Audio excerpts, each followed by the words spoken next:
జెండపాక జగన్నాథం. మాది గ్రామం డబిలిగూడ. మేము గత 20 సంవత్సరాల క్రితం మా యొక్క నాన్నలు సంపాదించిన ఆస్తిని, మా తాతలు మా నాన్నలు సంపాదించిన ఆస్తిని మేము అమ్ముకోవడం జరిగింది. ఇక్కడ మేము మసన్పల్లి శంకరయ్య అనే రియల్ ఎస్టేట్ వ్యాపారికి అమ్ముకున్నాం. అతను అగ్రిమెంట్ చేసిన అగ్రిమెంట్ మీద హైదరాబాద్ వాస్తవ్యులైన సతీష్ గారికి వాళ్ళ కొడుకులు అంజన్ కుమార్ వారికి అమ్మడం జరిగింది. వాళ్ళు వేరే అతనికి రవివర్మ అనే ఒక రియల్ ఎస్టేట్ వ్యాపారికి అమ్మి, అతను మా యొక్క ఇక్కడ పూర్వీకులు మా నాన్న సమాధి ఉన్నది. ఇక్కడ మా నాయనమ్మ, మా తాతది, మా అన్నయ్యది కూడా ఇక్కడ సమాధులు ఉన్నాయి. ఆ సమాధుల కోసం మేము ఒక గుంట పొలం ఇక్కడ ఇడ్చుకున్నాము.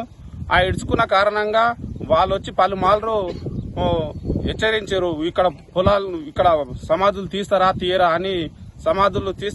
అని పలుమార్లు ఇస్తే, మాకు గుంట పొలం ఉన్నది ఇక్కడ, మేము తీయము, మేము ఇక్కడనే ఉంచుకుంటామని చెప్తే, మాకు మేము కాకుండా మేము ఆఫీస్కి వెళ్ళినాక మా అమ్మ వాళ్ళను వచ్చి దౌర్జన్యంగా వాళ్ళను బెదిరించి తీయకపోతే మీ అంత చూసుకుంటామని చెప్పి రవివర్మ అనే అనుచరులు వచ్చేసి రాత్రి ఎన్ని గంటలకు వచ్చిరో తెలియదు, గుట్టు చప్పుడు తెలియకుండా మా నాయన ఆస్తికలతో సహా అన్ని ఇక్కడ ఆస్తికులు బొక్కలు లేవు, ఏం లేకుండా, ఇక్కడ ఏం చూర లేకుండా, ఇక్కడ నుంచి శంషాబాద్ వెళ్లే రూట్ లో అక్కడ మామూలుగా అక్కడ గోరి యొక్క సమాధులు అక్కడ వారేసి వెళ్ళడము ఎక్కడైనా జరిగే విషయము.